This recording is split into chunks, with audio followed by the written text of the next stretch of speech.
ஒரு தேர்தல் நடத்த வேண்டாம், பொதுக்குழுவில் தேர்தல் நடத்தப்படக்கூடாது, ஏகமனதாக ஒரு தலைவர் தெரிவு செய்யப்பட வேண்டும் என்று மீண்டும் மீண்டும் சம்பந்தனால் இருவருக்கும் அறிவுறுத்தல் கொடுக்கப்பட்டது.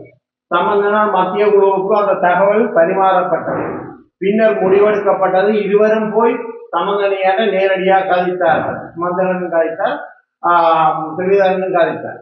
இருவரும் என்னட்டையும் வந்திருந்தார்கள் வவுனியாவுக்கு என்னுடைய வீட்டுக்கு. இருவருக்கு நான் சொன்னது, இது வேண்டாம், நீங்கள் ஒருவர் 2 வருடம் பொறுப்பேடுங்கள் அல்லது ஒருவர் 1 வருடம் பொறுப்பேடுங்கள், மற்றவர் சுமூகமாக 2வது வருடத்தை கொடுப்பது. அதை வேணுமென்றால் குழுக்கள் அடிப்படையில் தீர்மானித்துக் கொள்ளுங்கள், தயவு செய்து போட்டி போட வேண்டாம் என்பது எல்லாருமே சொன்னது. போட்டி போட்டால் கட்சி உடைந்து சின்னமானமாக போகும் என்று எல்லாரும் தமிழரசு கட்சி அதிலே வாக்கு போட வேண்டும் என்று யாரோ ஒருத்தருக்கு தான் போடுவாங்க.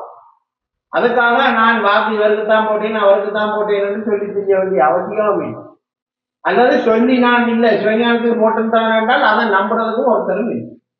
சிவஞானி சிவஞானுக்கு போட்டேன்னு சொன்னா நம்புறதுக்கு ஒருத்தரும் இல்லை, சுமந்தனுக்கு போட்டேன்னு சொன்னா நம்புறதுக்கும் ஒருத்தரும் இல்லை. ஏன்னா இவரது சேவாக்கள். அதாவது அந்த கேள்வி தேவையற்ற கேள்வி. இது சம்பந்தனையா தன்னை தலைவராக பிரகடனப்படுத்த வேண்டும் என்று விரும்பினார்கள். ஆனால் சம்பந்தன் அந்த பிரகடனப்படுத்த விரும்பவில்லை. அதற்காக அந்த முடிஞ்சு போற வயதுல கூட அந்த அந்த வீட்டில் அரசாங்கத்தால் வாங்கப்பட்ட வீட்டிலே இருந்தது தவறு என்று சொல்லி பார்லிமெண்ட்லயும் போய் காட்சி ஆயிருப்பான்னு நினைக்கிறேன். தவறு. எனவே அவர் அந்த வீட்டை உடனடியாக அரசாங்கத்திடம் கொடுத்து வெளியேறி விட வேண்டும் என்று சொன்னார்கள். எனவே தங்களின் சுயநலங்கள் படிக்கவில்லை என்றால் தலைவர்களையே தலைவர்களாக புரோகத்தின் மூலம் தோல்பவர்கள். மாவை சேனாதிபதி ஐயாவால் பதில் செயலாளராக கொண்டு வரப்பட்டவர் தான் அவர். ஏதோ எம்ஓஎச் கடிதம் எழுதுற மாதிரி உங்களை இடைநிறுத்தி விடுவோம். ஒரு செயலாளர் ஒரு முடிவெடுத்து கடிதம் எழுதுவதாக இருந்தால் கட்டாயம் தலைவரது தலைவரது பணிவும் வேண்டும். எனவே அதே தலைவருக்கு நீங்கள் கடிதம் எழுதுவதற்கு முன்னும் அதை முடிவெடுத்திருக்க வேண்டும். அல்லது அந்த விடயத்தை மத்திய கொண்டு கடிதம் எழுதுவதா இல்லையான்னு முடிவெடுத்திருக்கணும். ஆனால் சத்தியலிங்கம் அப்படி செய்யவில்லை. பச்சை துரோகி, அவரால் கொண்டு வரப்பட்டவர். அந்த கட்சிக்கே துரோகம் செய்திருக்கிறீர்கள். உங்களை செயலாளராக விட்டபடியால்தான் இன்றைக்கு இந்த கட்சி படுகவலமான நிலையில் போயிருக்கிறது. அன்று அதை தலைவருடன் கலந்துரையாடி செய்திருக்க வேண்டும். மாவியை ஐயாவை நிப்பாட்டுவதாக நீங்க முடிவெடுத்திருக்க வேண்டும். சரி, அப்படித்தான் முடிவெடுப்பதாக இருந்தால் உங்களுக்கு தேசிய பட்டியல் கிடைக்க முன்ன நிப்பாட்டிங்க.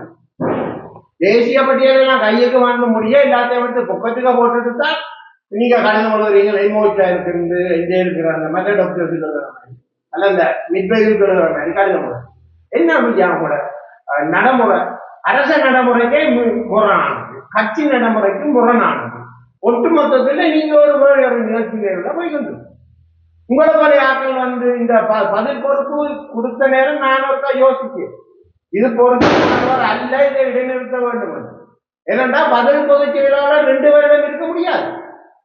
ஆனாலும் விட்டு கொடுப்போம்.